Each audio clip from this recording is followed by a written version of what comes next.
Hey guys, welcome back to our channel. आज के इस वीडियो में हम बात करने वाले हैं एसएससी सीएचएसएल 2023 का फॉर्म कैसे फिल कर सकते हैं। तो दोस्तों, स्टेप बाय स्टेप मैं आपको एक लाइव फॉर्म फिल करके बताने वाला हूं, जिससे आपको फॉर्म फिल करने में कोई भी परेशानी ना हो। दोस्तों, सीएचएसएल 2023 का फॉर्म आ चुका है। आप इसे 8 जून 2023 तक भर सकते हैं। वो भी स्टूडेंट 12th पास आउट है, वो सभी इस फॉर्म के लिए एलिजिबल है। तो आइए जानते हैं फॉर्म को कैसे फिल करना है। इसके लिए सबसे पहले आपको जाना होगा एसएससी की ऑफिशियल वेबसाइट पे, जो कि है ssc.nic.in। इसे ओपन करने पे आपको ऐसा इंटरफेस देखने को मिलेगा और राइट साइड में आपको लॉगिन करने के लिए रजिस्ट्रेशन नंबर और पासवर्ड डालने का ऑप्शन आएगा। अगर आप पहली बार कोई फॉर्म भर रहे हैं एसएससी का, तो उसके लिए तो सबसे पहले आपको रजिस्टर नाउ पे क्लिक करना होगा। रजिस्टर नाउ पे क्लिक करने के बाद आपको एक ऐसा फॉर्म ओपन होकर आ जाएगा जिसमें बेसिक डिटेल्स मांगा जाता है। बेसिक डिटेल्स मीन्स जैसे आपका name, Aadhaar number, date of birth, father's name, mother's name और फिर आपका मोबाइल नंबर, जीमेल और एड्रेस। इन्हें फिल करने के बाद आप सेव कर सकते हैं, पासवर्ड अपना बना सकते हैं। और आप पासवर्ड बनाने के बाद आपको आपके रजिस्टर्ड मोबाइल नंबर और मेल पर आपको रजिस्ट्रेशन नंबर और अपना पासवर्ड भेज दिया जाता है एसएससी के द्वारा। तो चलिए हम बैक आते हैं, आप ये कर लीजिएगा।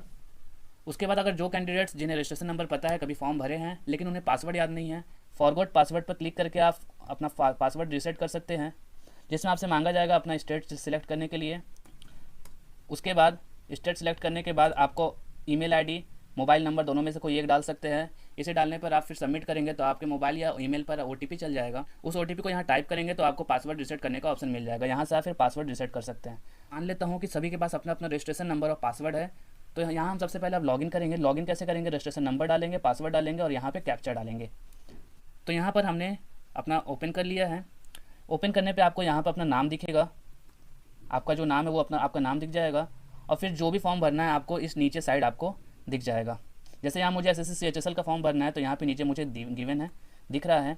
फिर यहाँ से अप्लाई पे क्लिक करेंगे तो ऐसा इंटरफेस देखने को मिल जाएगा, जिसमें एक चीज़ आप ध्यान करिएगा कि कैंडिडेट्स नेम वगैरह जो भी आप रजिस्ट्रेशन फॉर्म में आप फॉर्म भरे थे, उसमें जो भी डिटेल्स आप डाले रहेंगे वो सभी डिटेल्स आपको इस जगह पे पहले से फिल रहेंगे। आप डायरेक्टली आ जाइएगा पॉइंट नंबर 15 में।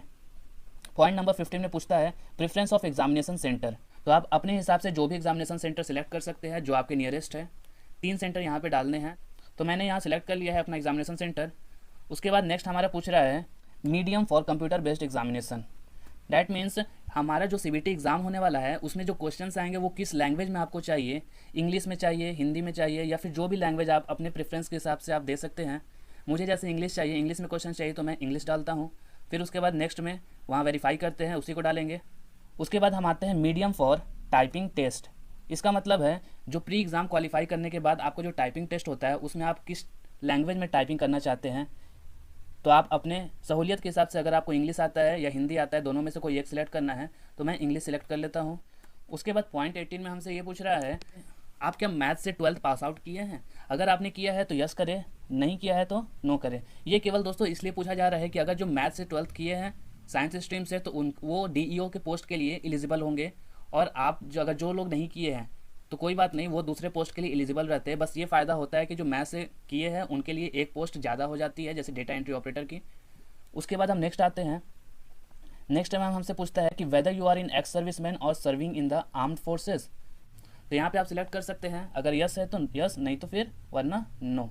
उसके बाद नीचे आते हैं, यहाँ पे आप देख सकते हैं do you have a physical limitation. विकलांग लोगों के लिए ये चीज़ दिया गया है, अगर विकलांग है तो यस कर सकते हैं, अगर विकलांग नहीं है तो नो कर सकते हैं। उसके बाद आते हैं, अगर यस करेंगे तो ये आपके नीचे जो भी चीज़ें हैं ये सिर्फ ओपन हो जाएंगी, नो किए तो इसके बाद ये सभी चीज़ें लॉक हो जाती हैं। उसके बाद हम आ सकते हैं नीचे, देखिए 20.1 में ये बोल रहा है वेदर सीकिंग एज रिलैक्सेशन। मतलब आपको जो उम्र की छूट होती है वो अगर चाहिए कि नहीं चाहिए, तो ये यहाँ पे पूछ रहा है यस या नो। मतलब ओबीसी का जो 3 साल का मिलता है छूट, और एससी एसटी वालों का 5 साल का, विकलांग को भी मिलता है, तो उसके लिए आप यहाँ पे लिख कर सकते हैं। अगर आपको चाहिए तो यस करिए, नहीं चाहिए तो नो करें। फिर उसके बाद जैसे ही यस करेंगे तो यहाँ पे नीचे आपका आ जाएगा if yes age relaxation code. तो आपको यहाँ पे कोड मतलब कैटेगरी बताना है कि आप किस चीज़ से आप बिलोंग करते हैं। तो यहाँ पे हम डाल देते हैं ओबीसी। जैसे मैं ओबीसी का अपने रिलैक्सेशन चाह रहा हूँ 3 साल का। तो यहाँ पर आइएगा तो आप देख सकते हैं, दिख रहा है highest education qualification. Educational qualification मतलब आप अभी तक कितना पढ़ चुके हैं, आपने क्या किया है, 12th किया है, ग्रेजुएशन किया है, या फिर डिप्लोमा, बीई, बीटेक जो भी किया है। इनमें बहुत सारी दी गई है, आप अपने हिसाब से सिलेक्ट कर सकते हैं। जैसे मैंने बीएससी किया था ग्रेजुएशन से, तो मैं वो सिलेक्ट कर ले रहा हूँ। उसके बाद अब नीचे पूछ रहा है details of qualifying educational qualification. इसका मतलब है कि आप 12th जो पास आउट हुए हैं, वो आपने 12th किया है, ठीक है, या फिर 12th की इक्विवेलेंट किया है, मतलब डिप्लोमा किए हैं, जैसे 10th के बाद 3 साल का डिप्लोमा किया जाता है तो वो 12th के बराबर में ही काउंट किया जाता है। तो इक्विवेलेंट टू 12th स्टैंडर्ड वाले वो करेंगे, ठीक है, डिप्लोमा वाले, और जो 12th किए वो नॉर्मली 12th डाल देंगे। ओके, उसके बाद उसका नीचे 12th का स्टेटस पूछ रहा है कि आप पास आउट हो चुके हैं या फिर अभी भी पढ़ रहे हैं, अपियरिंग है उसमें, तो पास आउट हो चुके हैं। फिर उसके बाद जैसे ही पास आप करेंगे तो यहाँ पे ईयर वगैरह अनलॉक हो जाएगा ईयर डालने के लिए, लेकिन आप अपियरिंग डालेंगे तो ये सब लॉक हो जाएगा, पासिंग ईयर वगैरह डालने को नहीं आएगा। तो यहाँ पे अगर मैंने पास किया है तो उसका ईयर डालना है, कब हुआ है पास। ओके, फिर उसके बाद हमें बोर्ड डालना है, बोर्ड किस स्टेट का है जिससे आप 12th पास आउट किए हैं। उसके बाद उस स्टेट का आप सभी का बोर्ड आ जाएगा।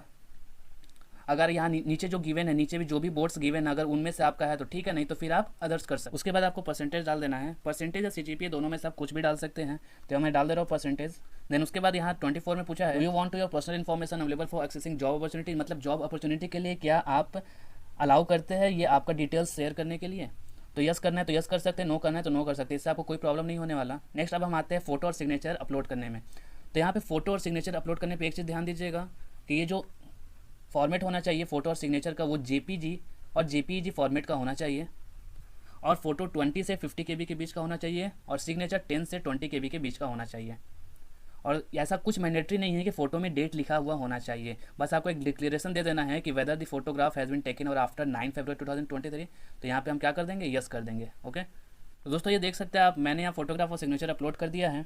उसके बाद हम नीचे चलते हैं, यहाँ पे डिक्लेरेशन गिवन है, यहाँ पे आपको आई एग्री पे क्लिक करना है, कैप्चा डालना है, देन उसके बाद आपको प्रीव्यू कर देना है। अब यहाँ आपको ध्यान से देखना है कि आपने कुछ गलत तो नहीं फिल किया है। अगर आप फिल किए हैं तो यहाँ पे आप उसको क्या करेंगे, नीचे जाइएगा तो आपको 2 ऑप्शंस मिलेंगे, एक एडिट या मॉडिफाई और एक सबमिट का ऑप्शन आएगा। तो अगर आपने कुछ चीज़ गलत लिख दिया है, गलत भर दिया है, तो उसे आप एडिट कर सकते हैं, वरना फिर आप सबमिट कर दें। तो मैं सबमिट करता हूँ। अब यहाँ देख सकते हैं कि एप्लीकेशन फॉर्म यहाँ क्या दिख रहा है, application form is received content not verified. तो हमको बस ये देखना है कि एप्लीकेशन फॉर्म इज रिसीव्ड, ये दिखाना है। फिर उसके बाद नीचे लिखा है do you want to proceed for payment, क्या आप पेमेंट के लिए आगे बढ़ना चाहते हैं। तो आपको पेमेंट करना है तो फिर यहाँ यस करें, या फिर बाद में करना है तो आप यहाँ नो कर सकते हैं। जो लोग जिनको फॉर्म मतलब जिनका पैसा नहीं, मुझे 100 रुपये भी नहीं लगना है, जैसे SC ST और फिर ऑल फीमेल्स हो गए, उनको यहीं पे प्रिंट का ऑप्शन आ जाएगा और बस उनको कुछ नहीं करना और फिर पेमेंट नहीं करना। हम यहाँ पर आगे चलते हैं, यस करते हैं। यहाँ पे आपको ऑनलाइन सेलेक्ट करना है, 2 तरीके से आप कर सकते हैं, ऑनलाइन कर सकते हैं और ऑफलाइन कर सकते हैं। तो ऑनलाइन पे सिलेक्ट करते हैं, सबमिट करते हैं, ये हमें रिडायरेक्ट कर देगा पेमेंट के पेज पे। यहाँ पे आप जो भी ऑप्शन सेलेक्ट करना चाहते हैं सिलेक्ट कर सकते हैं। तो यहाँ पे हमें दिखा रहा है your transaction status is success, यहाँ पे ओके कर देंगे, मतलब हमारा पेमेंट हो चुका है।